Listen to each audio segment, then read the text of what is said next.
and welcome to our Southampton versus Brighton and Hove Albion big match build-up show. We're back after the international break, and this one seemed to come just at the wrong time for Saints.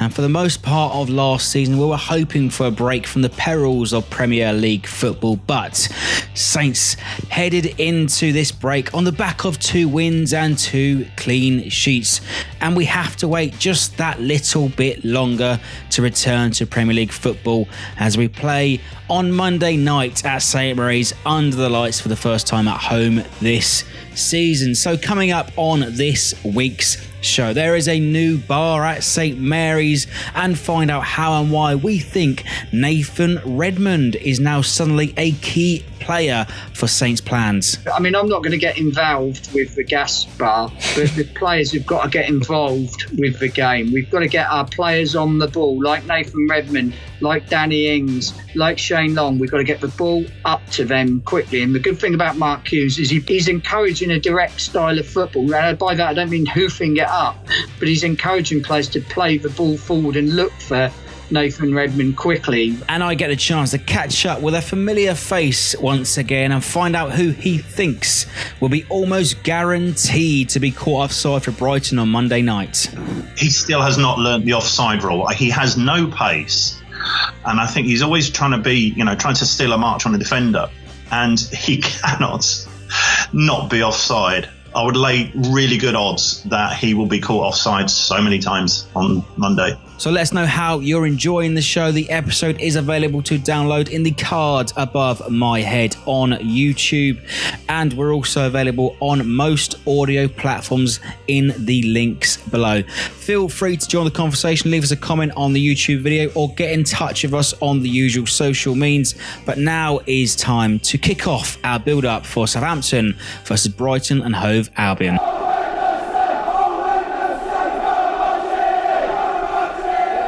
So welcome along to our first half of our big match build-up show. International breaks feel like they go on much longer than they should. Saints having to wait even longer this time to return to Premier League action as we play Brighton and Hove Albion on Monday night. So back with me tonight to look forward to the first home game under the lights this season. Nick is here. And Nick, it seems like this international break came at the wrong time, just as momentum was growing. We had a couple of progressive performances and some second halves, and then followed by 2 wins and 2 clean sheets. Yeah, it sort of broke up the momentum a little bit. You felt after the win at Palace that we perhaps turned a corner. But having said that, it's given us time to relax the squad a little bit, get some injuries out of the way, and perhaps we're 2 weeks further on in the training, and maybe it's made us raring to go. What we've got to do this season, which we've really failed to do last, is win more than 1 game in a row. I think we maybe won twice in a row, once even twice last season, and we've got to do it well. So Brighton's a good opportunity to win in front of our own fans for a rare time. Yeah, certainly. We'll also install some belief back into our home fans, which are long overdue. Some wins. I think it was about 1 win and about 16, something ridiculous over the course of the sort of last 9 months, let's say. But we had a few players away for international duty this week, and sort of seemingly none of them come back with any injuries, which is a good thing usually. Stephen Davis, you wrote a little article about him earlier this week. He complained about his lack of game time with Southampton, but he scored a cracking goal for the Northern Irish team on Tuesday night and seemingly ran the show. Is he in with any sort of chance of actually breaking into the first team at the moment? Well, it's difficult to see how he'd get in ahead of players like Lemina, Romu, Højbjerg, and even up-and-coming players who can play in the centre of the park in Armstrong and the other one. Ward-Prowse. Ward-Prowse. So you're looking at it and saying it's difficult to see where he'll get a game. But we really do lack his leadership. If there's one thing we lack on the field and have lacked last year in the second half especially, was someone on there that can control the game. And, I don't think it's any coincidence that so many late goals were given away because there was no one out there on the pitch to sort of steady the ship and take the helm in the dying minutes. And one player that didn't actually come back with an injury, he didn't even go on duty to the Irish team this time. Shane Long, he picked up a bit of a knock at Crystal Palace, a bit of a surprise selection, some could say, but he retained his place at Crystal Palace. Do we know the extent of his injury at the moment? I'm not too sure he'll be fit and raring to go on Monday. No, I mean, he's had 2 weeks. It depends how, quickly, he's recovered from the knock. I mean, Shane Long is often been a whipping boy for some supporters who base performances purely and simply on goals scored. But Shane Long showed at Palace, where he was instrumental in the opening goal for Danny Ings, that it's not just about scoring goals, it's about making goals. And what Long offered us at Palace was he held the ball up well. On a lot of occasions when the ball came upfield into him, he either held it up, laid it off, or drew a free kick. And I don't think it's any coincidence that when we went to pot a little bit in the last 20 minutes at Selhurst Park, it was after Long had gone off, and we lost what he brought to the game. Yeah, and I think he also created a little bit of space for Danny Ings as well. He drawed away a couple of defenders, and that's what he does, Shane Long. I think it's a chance also to take a quick look back at Crystal Palace. A good performance by all means, and perhaps dampened a little bit by Charlie Austin's pathetic penalty. More importantly, though, is it doesn't matter where it is, home or away, we've got to pick up wins and get points on the board. But what we've got to start to instill in ourselves is a self-belief that we can win. What's been surrounding the team for too long now has been a negative attitude, from the supporters to a degree. I'm not slagging anyone off here, but in any environment, you can't succeed in a negative environment, whatever it is. And, we've got to look and say, do we want Saints to succeed? Yes, we do. So we've got to create a positive attitude, and we can't keep harping back to last season and snidey comments on social media or in the pub about, Saints players or whatever. We've got to give everyone a clean slate and say, right, it's about what you do this season, not what you did last season or the season before, or even the season before that. Give people a clean slate and base it on what you've done. And players like Shane Long, Wesley Hoot, Nathan Redmond, players who got a lot of stick last season, people might just look up and say, actually, they're quite valuable to the team. And Mark Hughes now has said himself, he's got a good squad. He's got quality players in every position. Perhaps not the quality that we've had in recent years with the likes of Virgil van Dijk, for argument's sake, but still good, strong players. And, give them a chance. Let's judge them on this season. Yeah, absolutely. And a prime example, you said there on the end of that trio, Nathan Redmond took so much abuse, so much stick, so much criticism the last 2 years, in fact. But this year, he's become an important figure in the team, looking like sort of a brand new signing this season, perhaps bringing to the game that we knew that what we expected of him, really. The thing is with Nathan Redmond, he didn't have a great season last year, but he still contributed. In the death last season, Nathan Redmond did 2 things that did as much to keep us up. Firstly, when we played Bournemouth, he got the ball on the edge of the penalty area, he nicked it off someone's foot, and he just rolled the ball to Mario Lemina, who run 10 yards, played Tadic in, scored for the opening goal. Now, again, good bit of work, positive work that no one really gave Redmond credit for. Secondly, he scored at Everton. And again, that made something because, we nearly won the game, but it gave us belief, and we went into Swansea with the belief that we could win it. And again, Redmond doesn't get the credit he deserves.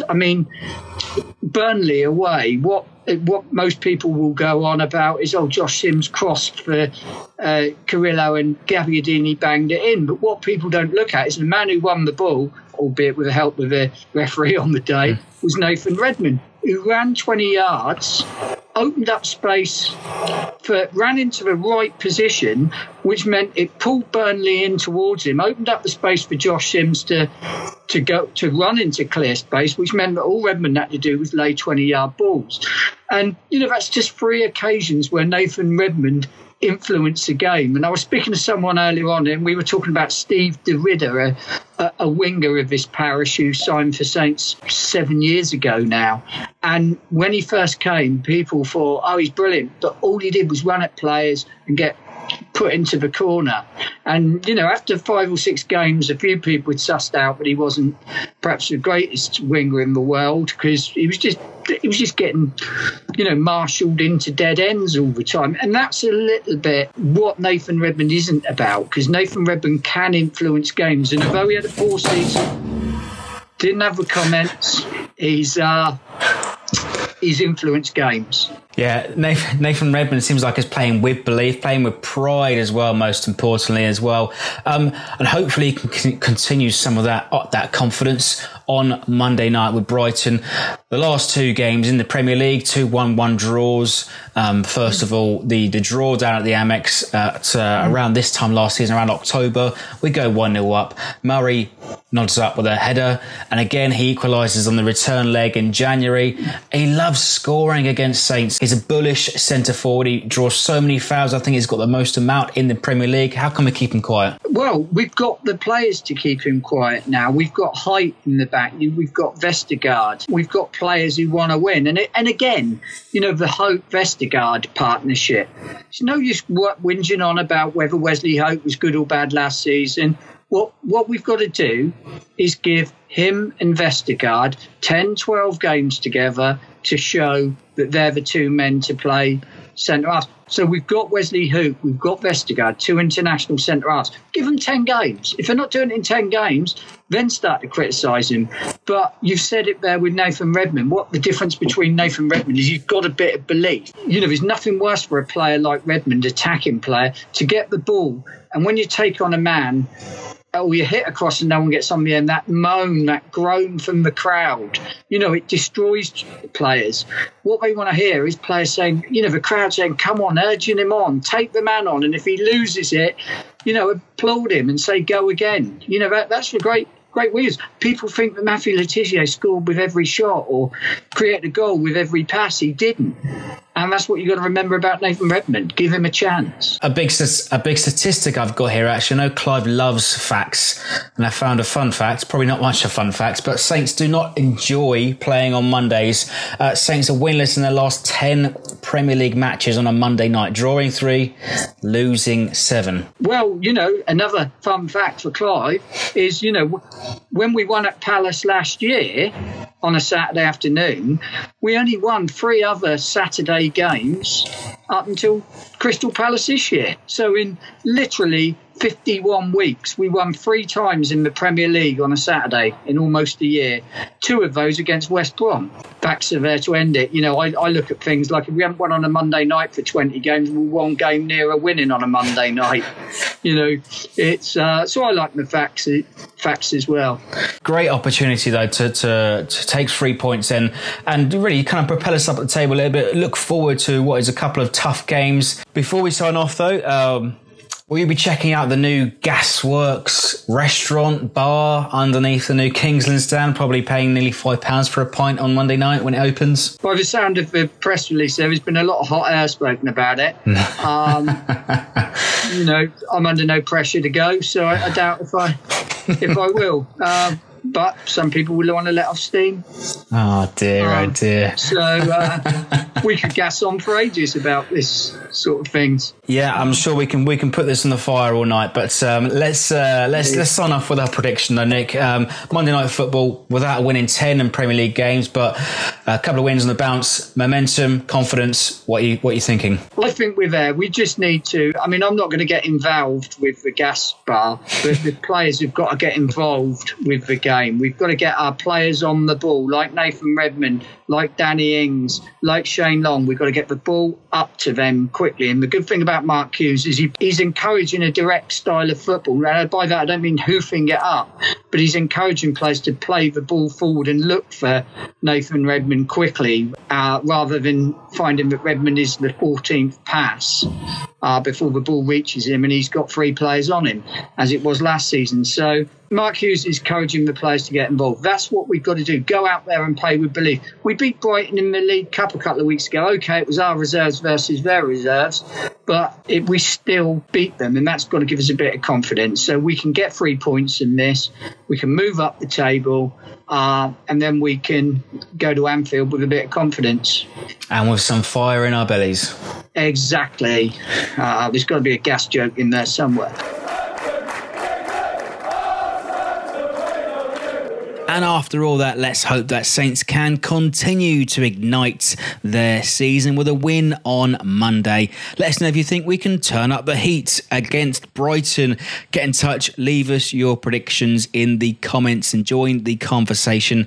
But now is time to move on to the second half of our show, as I get the chance to speak to Alan from the Albion Roar podcast and find out all things Brighton. So welcome along to our second half of our big match build-up show. Now's the time to speak to our opposition to understand what's going on in the away end this weekend. And it's a familiar face once again. It's only been a few weeks since we spoke, but this time the roles are reversed. This time Brighton visit St Mary's and look forward to train chaos, train nightmare and a dash home. But it's Premier League action this time, and once again it's Alan from the Albion Roar Brighton Hove podcast. Thanks for speaking to me again. How are you, mate? Fine, yeah. It's been a while since we caught up. I mean, there was a few weeks and we had a natter about the League Cup game, which I think pretty much went to plan. But kind of ups and downs in the time since we've seen you. But apart from that, not too bad.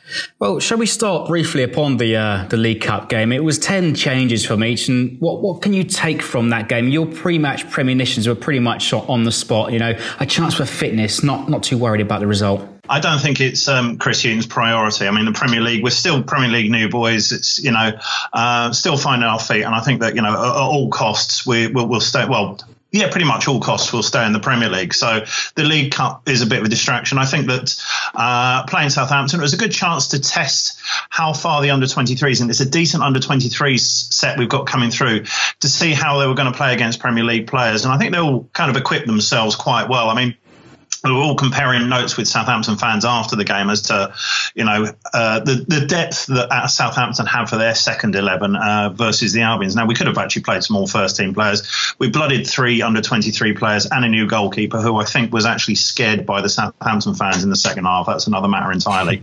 But, yeah, I thought all 3 quite well. And it's kind of interesting that we get to see, and I think Chris Hughton therefore gets to see, how well and how far those lads are progressing.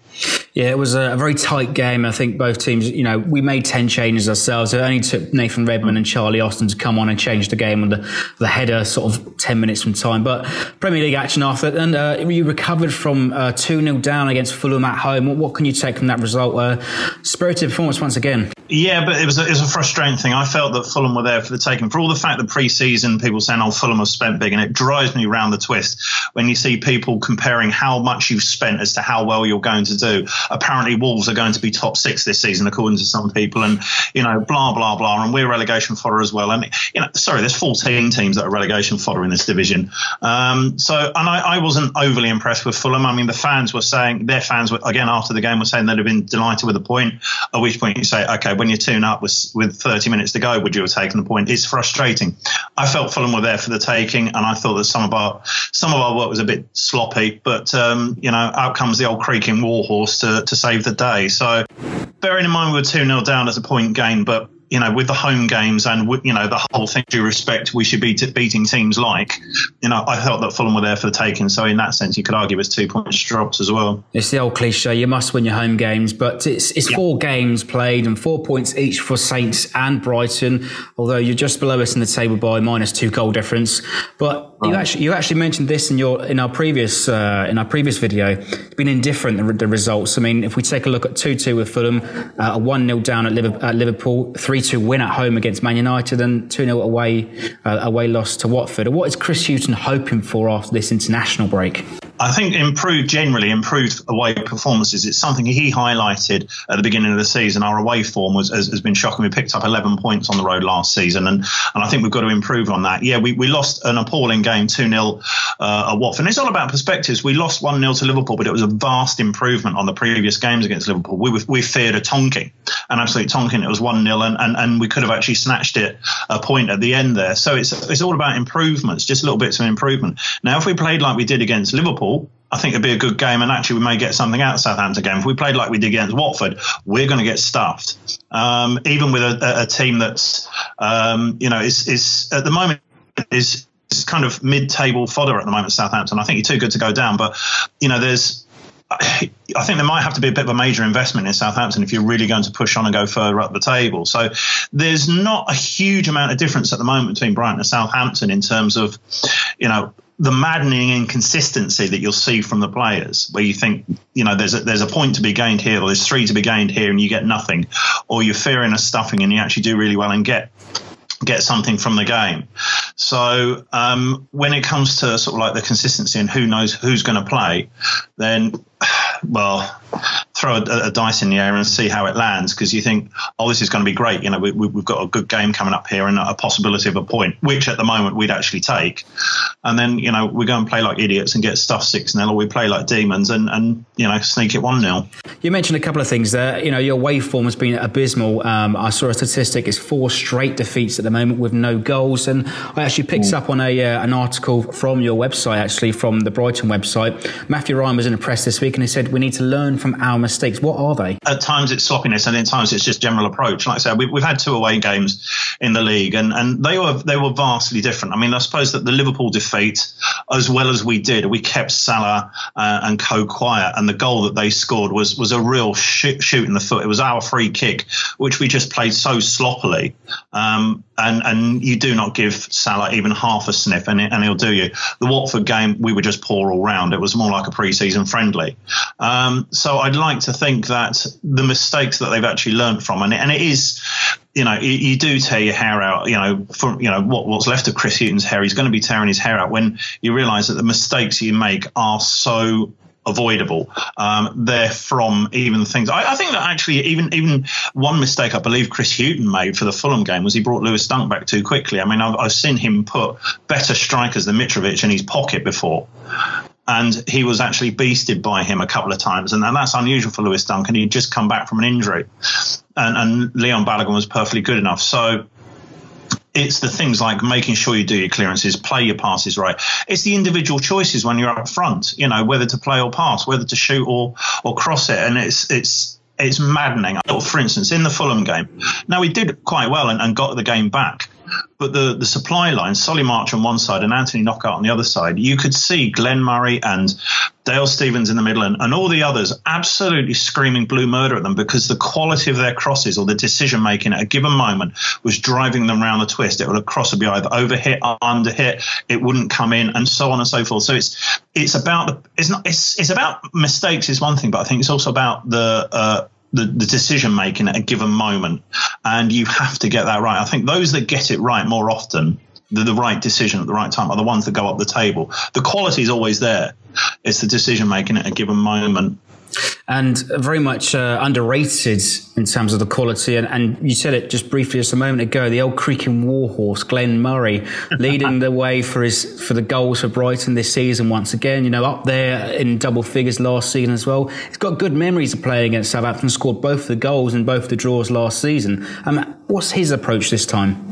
I think that what he is that he is an excellent 6-yard sniffer. So, defenders have to be sort of very wary of him.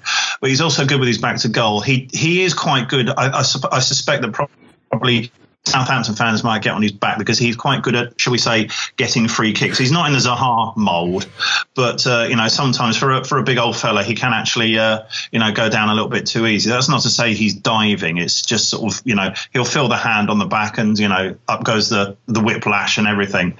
But having said that, he is a sniffer. He knows where to be. If he can get the right service, he could be deadly. Now, the only maddening thing I find about Glenn Murray, he could be our club's all-time top scorer, but for the fact he's still, at the age of 106 or whatever he is, he still has not learnt the offside rule. He has no pace. And I think he's always trying to steal a march on the defender. And he cannot not be offside. I would lay really good odds that he will be caught offside so many times on Monday. Well, do you know what? I watched the analysis of the Fulham game, and he's a very crafty centre forward. I think he kind of pushed the defender out of the way. Oh, say I'm here, then takes a dive the other way or a runner out around the other side. And he's also the player with the most amount of fouls in the Premier League this season. I can well believe that. He can be a little bit clumsy, a little bit careless. I mean, I can't think of an equivalent. I mean, he's your classic English number 9, playing in a current foreign-style football. That's not to say that we're not a Tony Pulis type side. We're really not. We do have better players than that, and he has got a certain amount of skill about him. But he also seems to be the one who knows how to shoot. If you saw the Fulham game, Solly marched through one-on-one. He's about 12 yards out. He sticks it into orbit, and it's maddening. It's absolutely maddening that some of the shooting is so dreadful, and Glenn Murray's the only person who can get it on target. So it's also as good as it is that he's doing what he's doing, and he's closing in on his 100 goals for Brighton. He's on 97 at the moment, but he's the only one that seems to can shoot at the moment, and that's really, really worrying. It seems like Chris Hughton might be overly reliant. So Monday Night Football then, you expect some mad dash to the last train home from Southampton Central. We had that sort of a few weeks ago. So what's your hopes and predictions for Monday night? Well, I'd like to think that after an international break, not every player, I mean, as a few have gone out on international duty, I'd like to think that a few of them actually sort of sorted themselves out a little bit. And those who have gone into training, they've worked on some of the basics. It's some of the basics that drive you around the twist, the quality of the passing, the shooting. The fact that you've got the forwards and the midfield players all chirping at the creative players. Come on, let's have some better quality. So Southampton obviously going to be very strong at home. Right now, I'll be delighted with a point just because our away form is so shocking. Yeah, it's a tough place to go, St Mary's. I'm really not expecting a result. I do remember Gus Poyet's first game. We got a result there. Again, Glenn Murray scored twice, and we had a great time down there. But that's sort of 9 years ago. That's history. Oh, give me a point now. I'll be delighted. And hopefully you get back on the train in time. And before you go, tell everybody once again where we can find you. Okay, this is the Albion Roar radio show and podcast in Brighton. We're on 97.2 FM. You can also find our podcast on Audio Boom. Just search out the Albion Roar on audioboom.com. And let's hope Southern Fail don't strike again. Oh, quite, yeah. Thanks, Alan. All the best. A big thanks once again to Alan from the Albion Roar Brighton podcast. Do remember to check out all their pages for all your Brighton needs. And if you're living in the Brighton Hove area, do check out their regular radio show. I don't know, are you a local broadcaster watching, listening to this episode? Have you got an idea for a Saints on a radio show? I don't know. Let's talk. But that does call full time on this week's episode. Remember to leave us your predictions, join the conversation ahead of Monday night's kickoff. A big thanks for watching, a big thanks for listening. We'll see you at St Mary's on Monday night. Come on, you Saints.